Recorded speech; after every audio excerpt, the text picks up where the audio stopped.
Today I'm going to revisit something that I've done before a while back, but I think it's worth repeating and kind of updating a little bit. So I'm going to do it again. So there.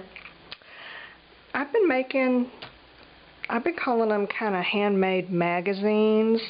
That's not really what they are. They're loose leaf binding. It's a handmade book with a loose leaf binding is what these are.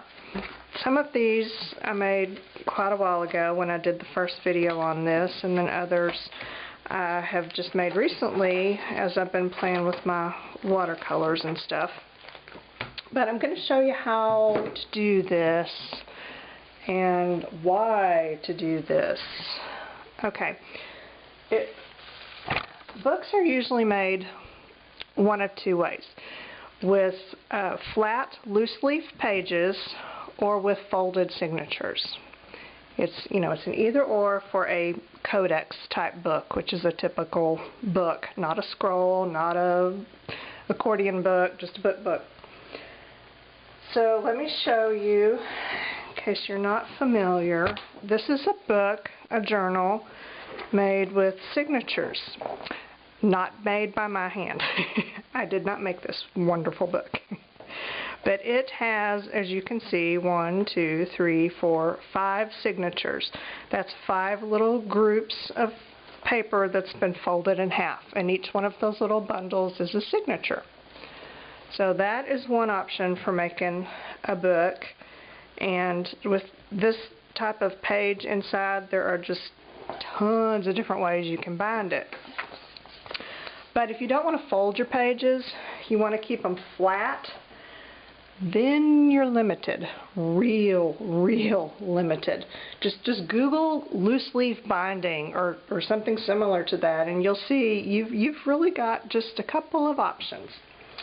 One of them is rings or posts.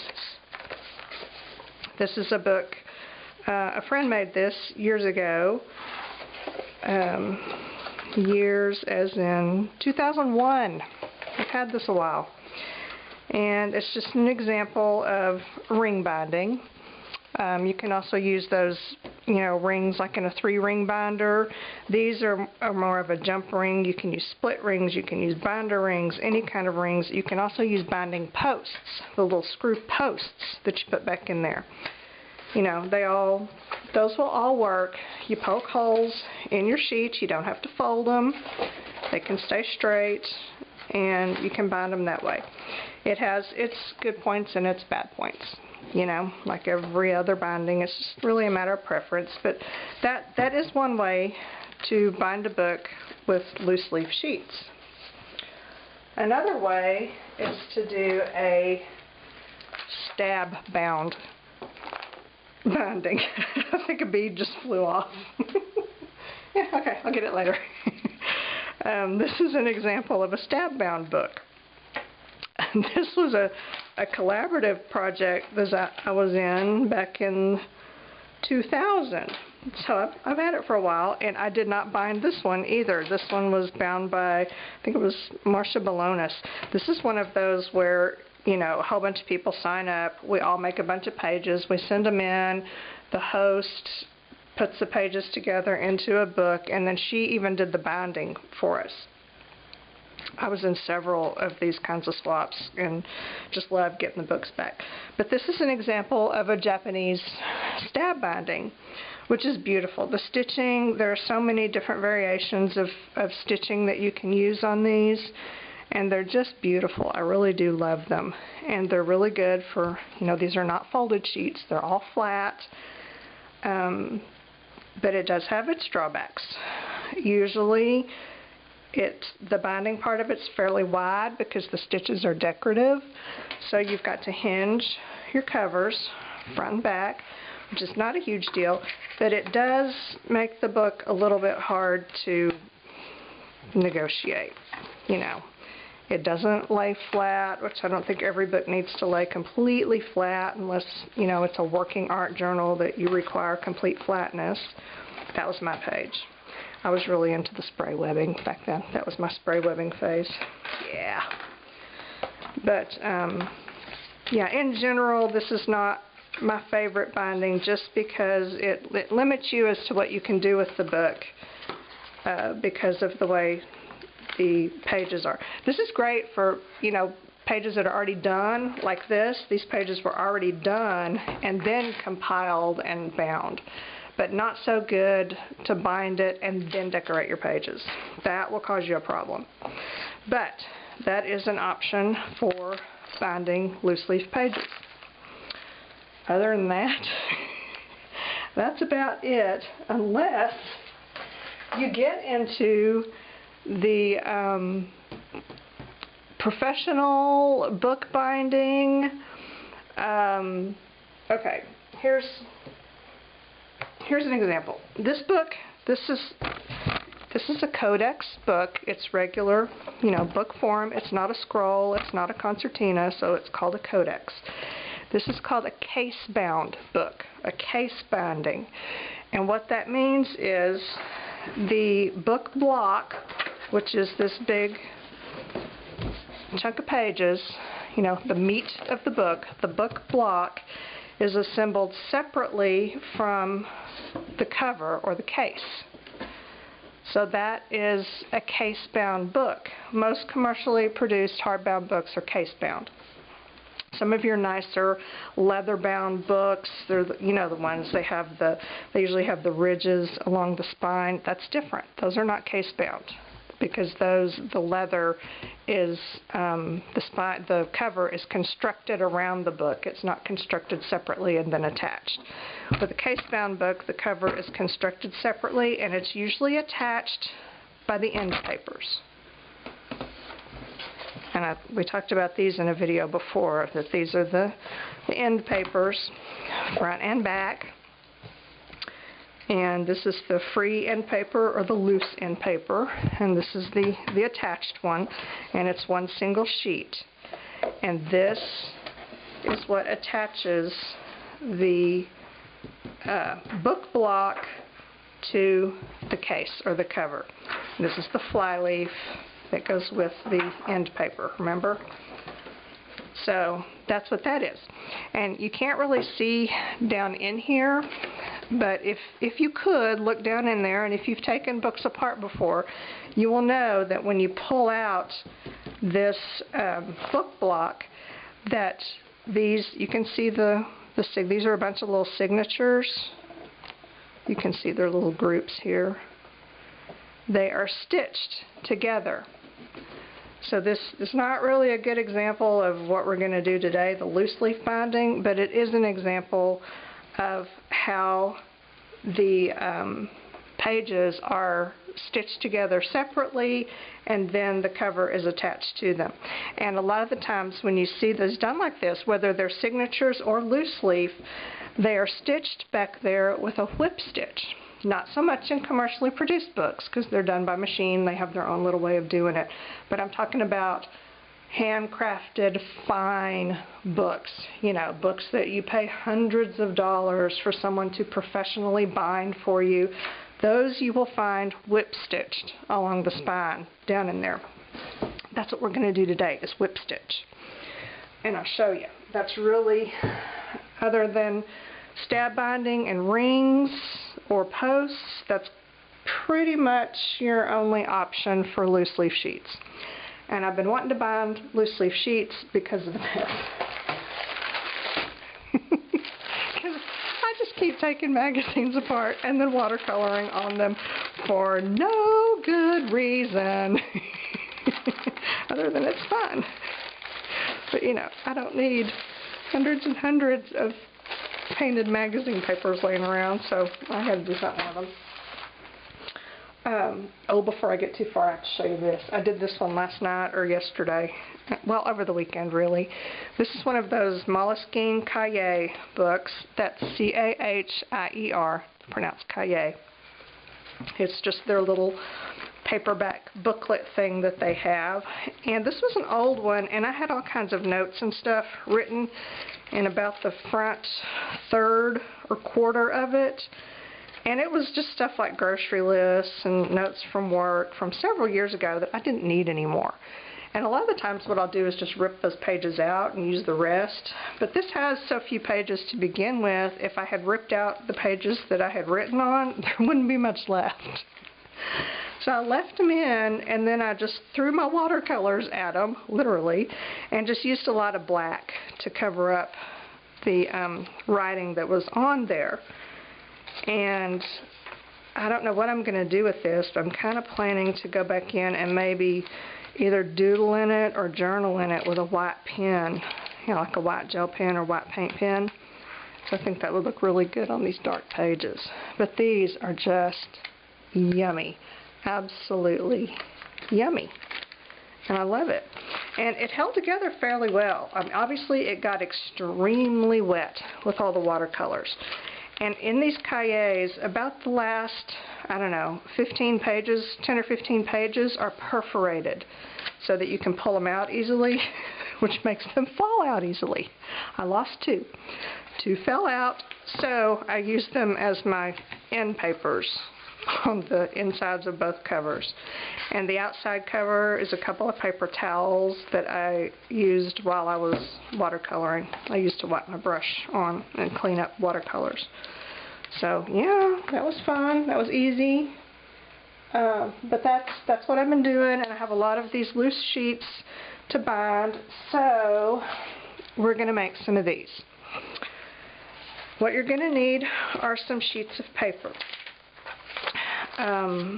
Not folded, just flat sheets. To me, these are so much easier to make than books with folded signatures, because I fuss over the signatures a lot, you know. If I'm going to have 5 signatures, I feel compelled to make them all not necessarily identical, but very similar, you know, same number of pages, same sizes. I go into OCD mode way bad. But with this, there's no signatures, it's just one stack. So it's a little easier for me. I don't spend as much time fussing over it. Plus it's a good way to use up sheets that aren't necessarily, you know, that wouldn't make a good signature really. Not so much. But it's fine for loose leaf binding. Some of these were some Citrusol pages that I made with National Geographic magazine. There's a video for that on my channel somewhere. And I bound these up in here. And I'll do something with them someday. I don't know what. Made this cover. Some of the covers are one single piece, you know, like a magazine cover. Others are 2 pieces of paper or cardstock held together with some kind of a tape. And then I've got a couple more.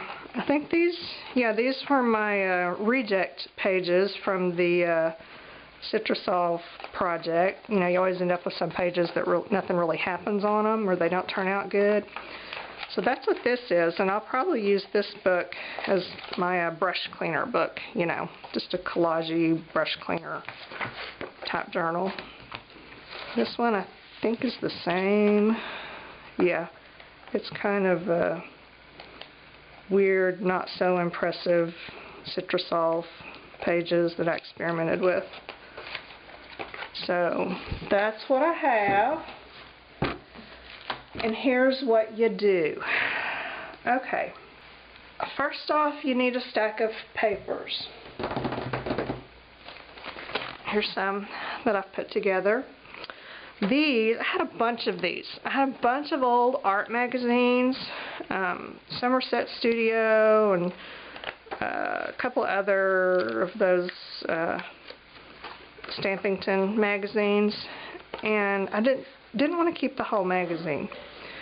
So I pulled pages out, and just the pages that had, you know, the pretty full page of art on them, and then I glued them together back to back with some spray glue. So it made the pages a little bit sturdier, and then I've got this whole like inspiration book. I don't know, I may collage in it or something. I don't know, haven't completely decided. I have this one. This one has some magazines and scrap paper, trash, phone book pages, leftover sheets, notebook paper, You know, just a little bit of everything in it. And this one was from a restoration hardware magazine that I disemboweled, and I glued some of the sheets together, so they're kind of stiff. And in between the stiff pages, I put just some loose sheets from the same magazine. And I just did that throughout the whole thing. This is going to be a really good collage journal, or even just painted papers or something. This would be a good art journal. And then this one has some of my watercolor papers that I was playing with. I think in that last video or video before, whenever it was. And I just got a random stack, put them together, and what you do is you stack them up.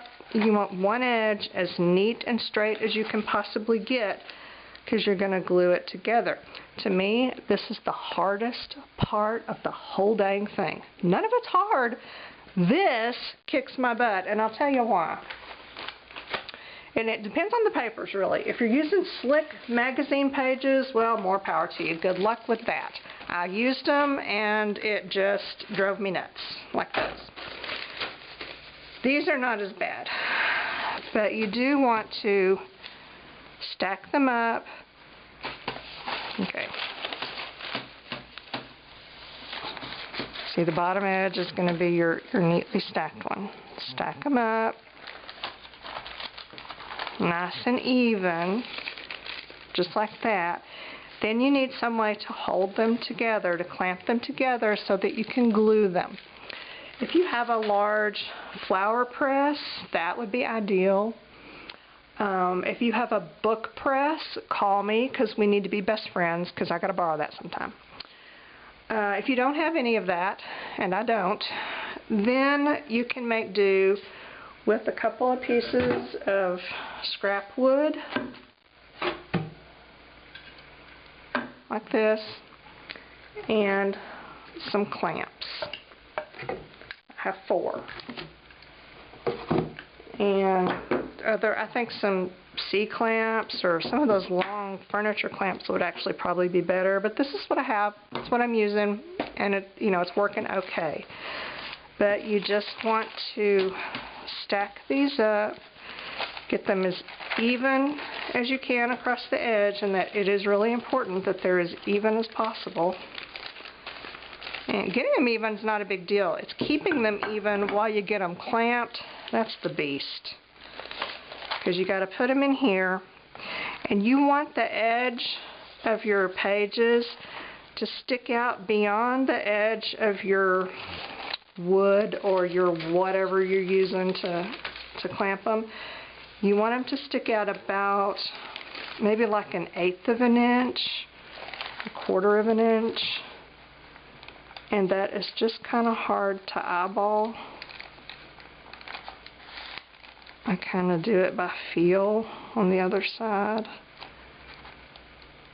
Okay, I don't know. And then put this on top. And then, see, the slightest little, this movement, and you're out of whack. So yeah, it takes some fussing, and I'm not going to sit here and waste time fussing over it, but you get the idea. Do what you can to get it lined up as even as you can. Sometimes it helps to line them up and then clamp them with something down here. If all your pages are the same size, this can help. And then that makes it a little bit easier for them to stay put when you line them up. If your pages are all different sizes, this doesn't do a lot of good.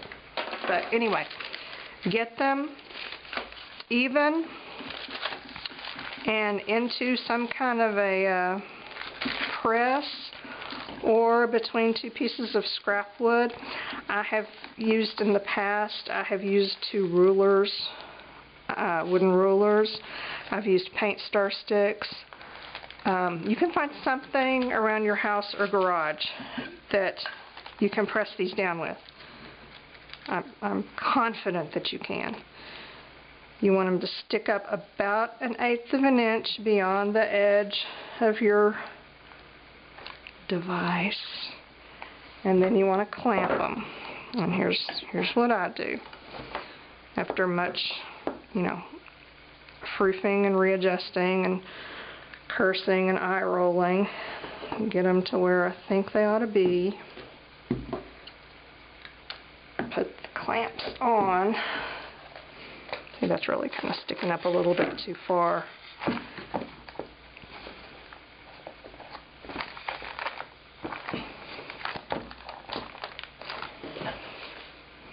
Okay, you get the idea? See, the paper is sticking out just beyond the edge of the wood. Just like that. And you do that because next thing you want to do is run some glue along here. I'm not going to glue these down because I didn't take the time to make them even, but I can simulate gluing. Let me find a brush. Okay, this is simulated gluing.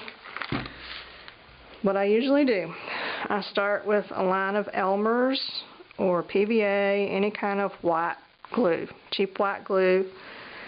I put a bead, just an average size, you know, not too thick, not too thin, just right, just till it looks right, right along this edge, and then take, this is kind of a stiff brush, one kind of like you would use for fabric paint, and then I just kind of work that in. Now your pages are clamped, so the glue is not going to seep way far down in there, but you don't want it to. You want it to seep down just below the edge. That's why you've only got this little lip sticking up, because you don't want it to seep down too far. You're going to glue all your pages together. You just want it right here, but you do want to be careful. Try not to get any glue on these sides. I say that, but every single time I glue the pages to the wood. And then I just carefully peel them up when I'm done. No biggie. But I take and work that Elmer's, that bead of Elmer's in there. And then I go back. I don't wait for it to dry. I just go right on top of it with a fairly thick bead of tacky glue. Okay, let me do a, let's do kind of a real simulation so that you can see, because I know this is going to confuse y'all. Okay, this one is actually already glued.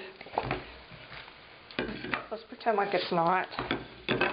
And let's see, can you see the paper where I've glued the wood to my pages?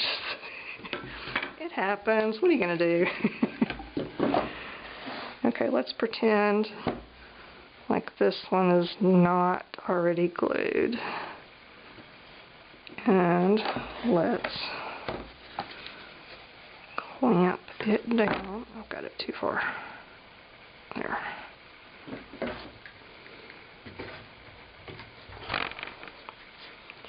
If you have something to hold this upright like this, it will make your life so much easier. You can use some tall canisters, you know, coffee cans, or books, a stack of books on either side, whatever you've got that will hold this in this position without messing with your pages. I found this box I've got, cardboard box, that works just right. Perfect, huh? So I rest that in there. My pages are down at the bottom. They're not getting squished. And I can see my little spine right here. And what you want to do is take, you can use Aleene's tacky glue. You can use, I've been using some of this quick dry tacky glue. That's fine. My favorite tacky glue is this Crafter's Pick the Ultimate glue. I really do like this one, so let's use it. You want to take and run a bead along the edge, and you want it pretty thick. I mean, you want it really kind of as thick as you can get it without it oozing off the sides. That's what you want. So it's going to need to look at least about like that, and probably bigger, because You know, my pages are already sealed, so it's not soaking in, but it will soak into yours. Then I just kind of take my brush and make sure that it goes all the way to the edge of this top spine on both sides.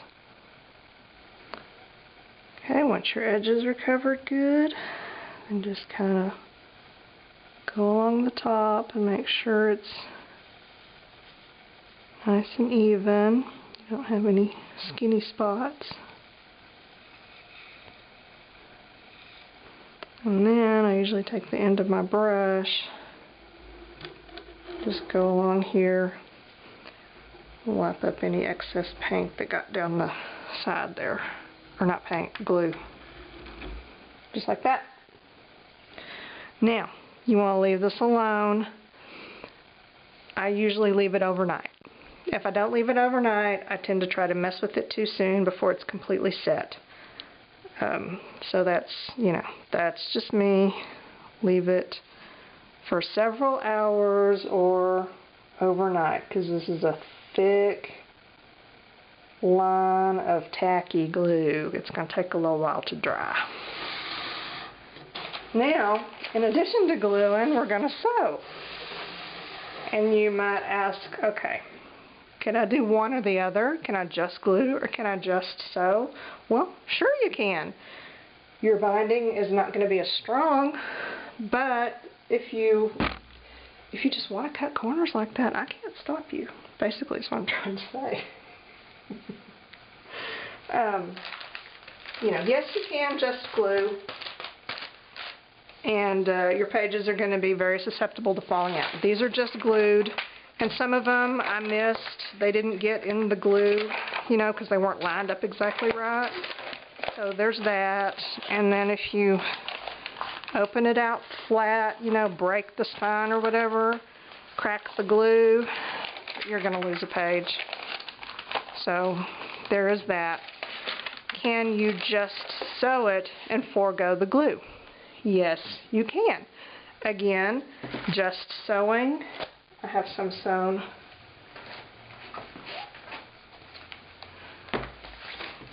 Your pages are going to be susceptible to pulling out much easier than they would without that little extra glue on the edge.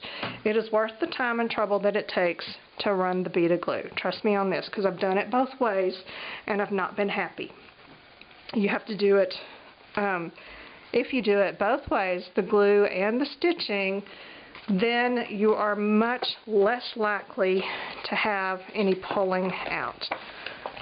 Even if you really abuse your pages. And this is going to be what our finished books look like. This is the binding is, it's a whip stitch. You whip stitch down one way and then you come back up the other way, and that's what makes the crisscross. Very easy to do. If you sew at all, you know what the whip stitch is. Just, and you need to make that noise when you do it. And then you're done. There's a lot of holes along there, but it's not that big a deal because the stitch is very simple. And your book is not going to lay open completely flat, but it's definitely better than a stab bound book. And I just think it is more aesthetically pleasing than a ring binding or a machine binding even. So there you go.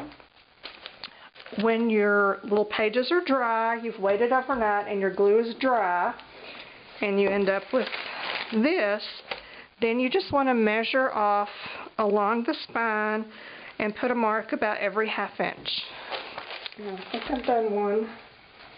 Yes, I have. Do just like this. If you want to leave your book like this, if you want the stitching to show and this to be the finished book, then you're going to want to put your marks in pencil, be a little bit more careful about it. And you can certainly leave it like this. I like to cover at least the spine and usually the whole book, so I don't worry about it. I'll just make pen marks. I usually make a line about 1/8 of an inch from the edge of the spine. You really want it as close to the edge of the spine as you can get without your hole going through the edge. So about 1/8 of an inch, I would say no more than 1/4 of an inch. Because the further in this way you come, the more of this you're going to get. The closer to the edge you get, the easier it is to lay it out a little bit flatter. Okay? So I make a line and I eyeball it, but it's probably about 1/8 of an inch from the edge of the spine, your glued edge, and then you're going to make a mark about every 1/2 inch, right along there. Now, you're going to poke these holes. If you don't have some kind of a heavy-duty hole poker, then that doesn't mean this project can't be done. It just means you need to use fewer pages. And I made this one that I made. Completely lost track of everything. Where is it? This one. This one I made specifically to show you that, you know, you don't have to have a ton of pages. You can do it, I think, okay, let's count. 1, 2, 3, 4, 5, 6, 7, 8, 9, 10, 11, 12, 13. Who makes a book of 13 pages? 13. Why 13? I don't know. Okay, 13. This one I did with 13 pages, and I was able to use just a pokey tool or an awl to poke through and poke all my holes. You could use if you have a crocodile. Mine is still in Mexico with the corner rounder. I have a feeling they're probably rotting in a Mexican jail somewhere because I've not heard from them. I'm going to find them one of these days. I have a feeling they're going to turn up and then we're going to have words. But anyway, I don't know where they are. I have misplaced 2 tools and I think they're together. But if you have the crocodile, that littlest hole on your crocodile would be just about the right diameter to use to poke through here. And if, you know, as long as you don't have too many pages, you can do that. So don't feel like that you have to have a Dremel or an electric drill to do this. You can definitely do this, just use fewer pages. That's all there is to it.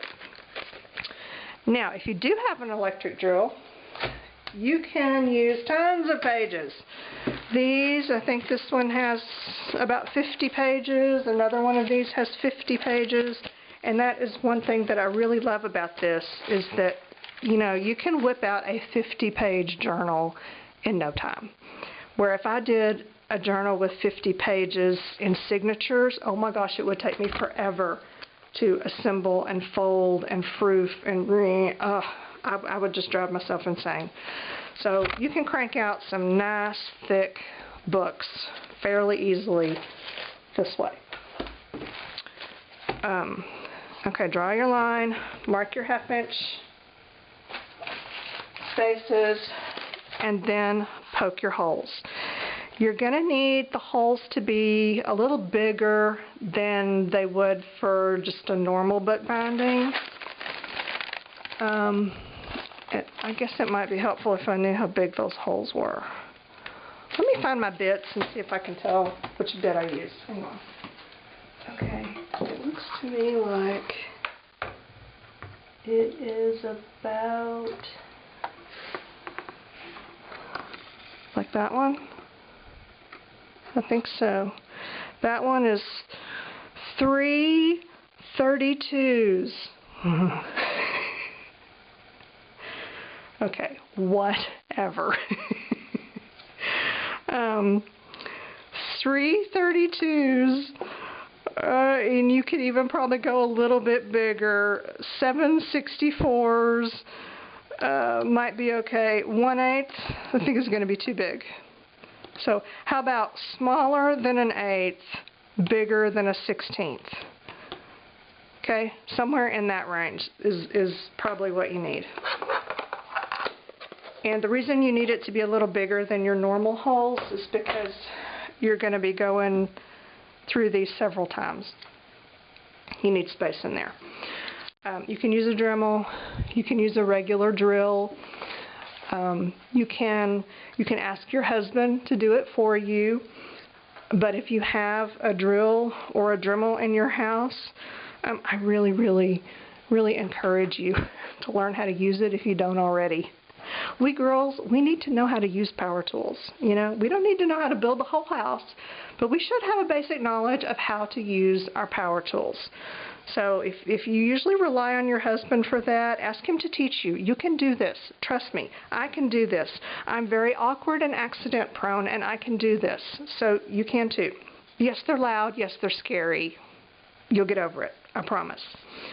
So a bit, you know, that size, and poke your holes. And you'll need to put something under it.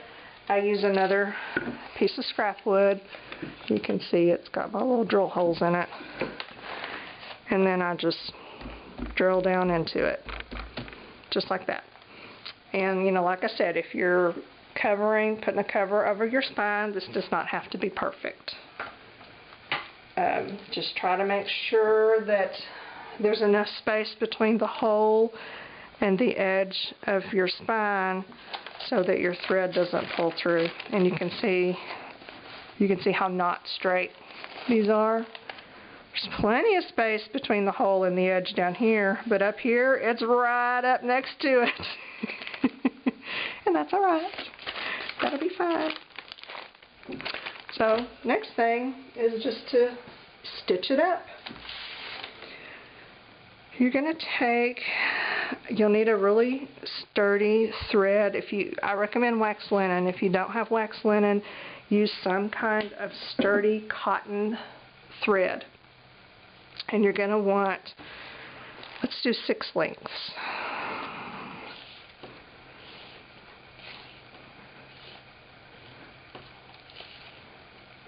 There's 6 lengths. And I have no scissors. Now, should I zoom in a little? I probably should, shouldn't I? Because it'd be helpful if you could actually see. Okay, you're going to want a blunt bookbinding needle or a tapestry needle. Not huge, but not tiny.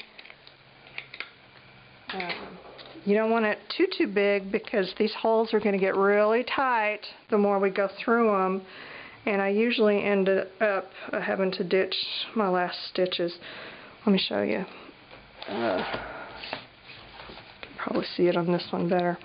I like to whip stitch down one way, then whip stitch back up the other way. And then you see these straight stitches.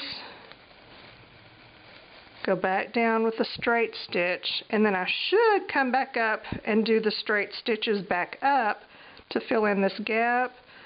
But I broke 3 needles on this book. And after the 3rd needle, I went, oh, screw it. Just ended it right there. So, you know what? It's fine.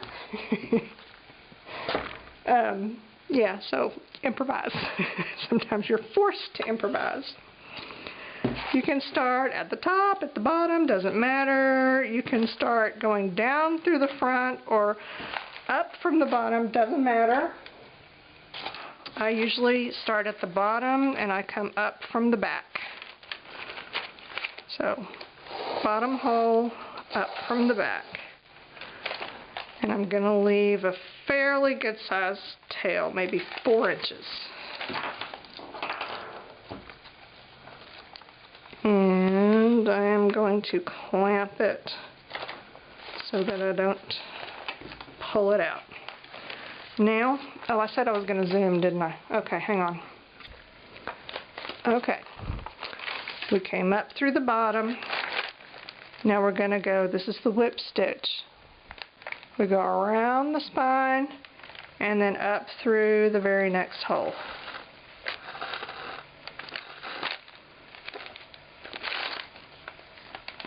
Like that. Okay. Pull tight, go around the spine, up through the very next hole.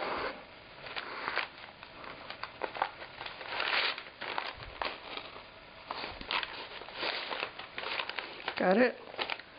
And then you just do this all the way up. This is just extremely simple.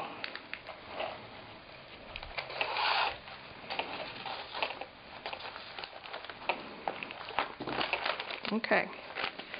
When you get to the last one, go ahead, go around, come up through just like you've been doing.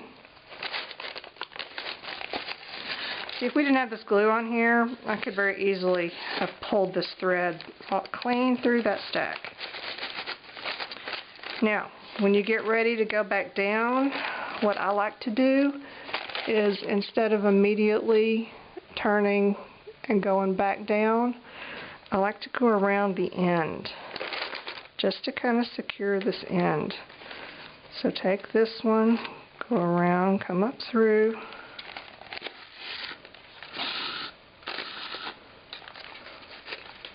You're still in your same hole, nothing's really changed. You just got that loop on the end right now. Now you start going back down. Here we are right here. Go up through the next hole. And you'll know you did it right if you end up with a little X.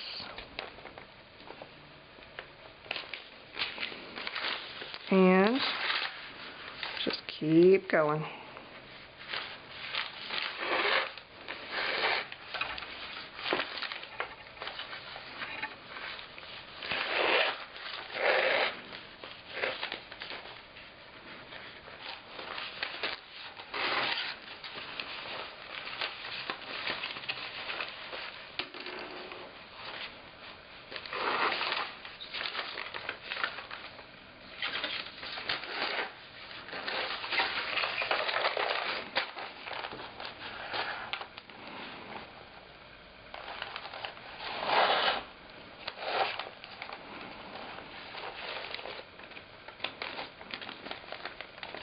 Okay, when you get down here, this is our last hole. This is our tail we started with. Go into the last hole. And then we're going to do just like we did up here. We're going to go around the bottom edge and back up.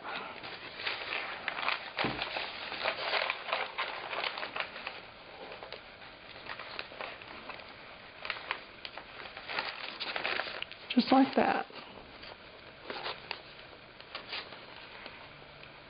Okay? Now, if you want to end it here, you can end it here. I like to try to get as far as I can. Back up the spine and maybe down the other side with a straight stitch. And this is just that intuitive up, down, up, down, up, down. Just go into the very next hole. Right here. We're not crossing over the spine. We're staying on the same side where our needle is. Just keep that tail out of the way. Okay, it comes out here, so then we go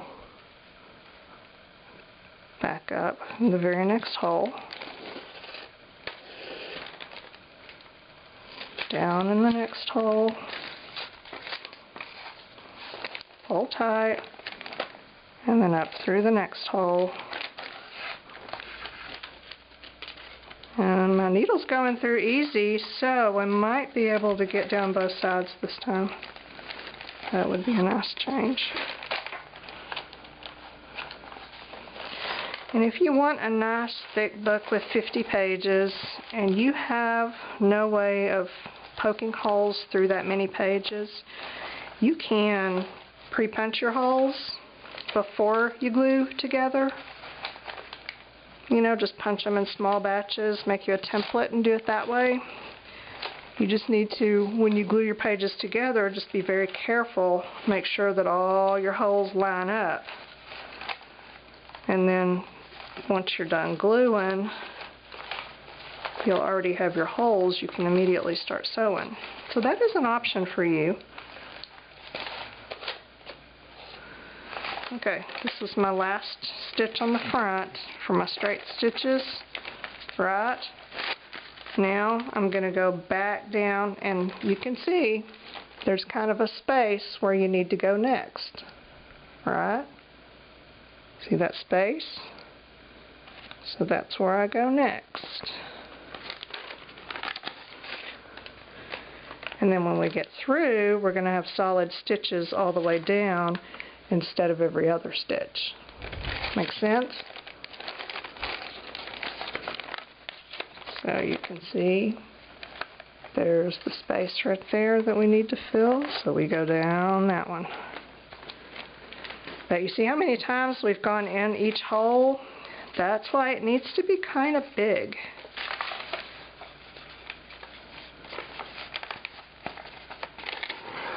If it gets too tight, sometimes you can use a pair of pliers to help pull your needle through. And then sometimes those pliers will just snap that needle in half.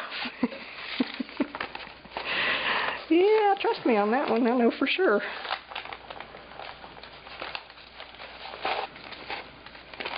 Okay, we're down to our last stitch. Go in there. This is our tail.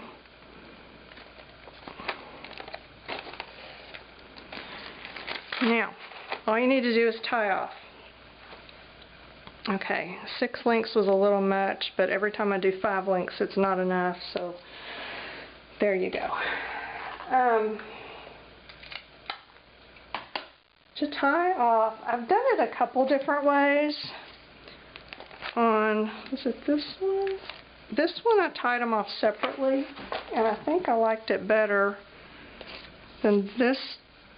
No, what did I do with that one? Where's that one? Okay, I must have already covered it. Okay, anyway, what you can do to tie it off, do whatever you want, really. You can take these 2 pieces, you can tie them right here. Make a knot. You can take each individual one. Where'd my needle go? I think it looks a little neater if you tie them off separately. Tie this one off right here. Tie this one off right here. That way you don't end up with a big bulky knot right on the spine. I'm going to do mine that way. I'm going to rethread my tail. And then you just do whatever. Well, get in the frame. There we go. Make a little circle around. Go under that one. Go under that one. And come up.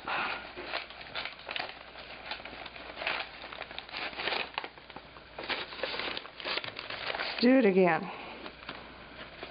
Go under that one. Go under that one. And come up. What is that? Why did that happen? Where am I? Okay. Well, it made the knot there. Why did I get that extra knot? Did anybody see? Oh, got it. Okay. I failed to get all of the threads into the eye of the needle. I think it's almost time for the B word. Yeah. Bifocals. Okay, there we go. Now, one more time around.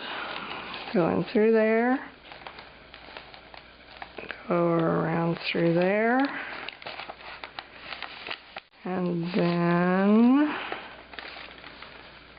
come up the middle and pull.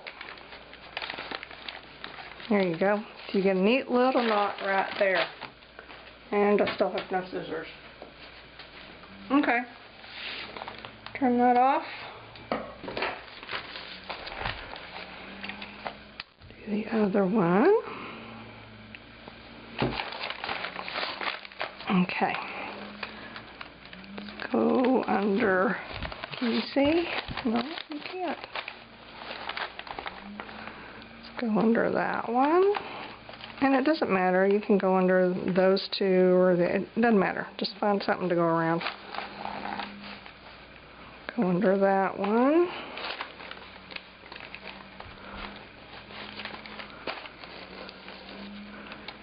And then come up through your loop. Pull tight. Do it one more time.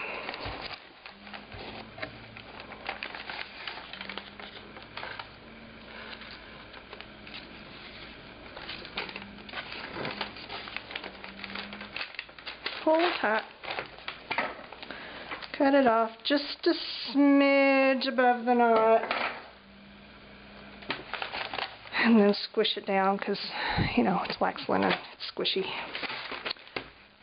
There you have your bound magazine. Okay. So that's that. For covering, you can do whatever you like. I sometimes take 2 pieces of cardstock or paper. I normally don't like anything super heavy for these covers because, you know, it's magazine-like. It's kind of soft and flimsy, and I like to keep it that way. It's a paperback book. Yeah, that's what it is. But you can take some duct tape or some carpet tape. If you use duct tape, you can just leave a little space, put your piece of duct tape right there, pretty side up, sticky side down. This would be your sticky side, right? And then stick your signature right there and fold it over, and then some of the sticky from the duct tape will also cover this on both sides. That's how I did these. This one. Just the duct tape around both sides. Now, if you use a single sheet, that's what this wasn't 2 pieces, it was just 1. And what I did for it was I took a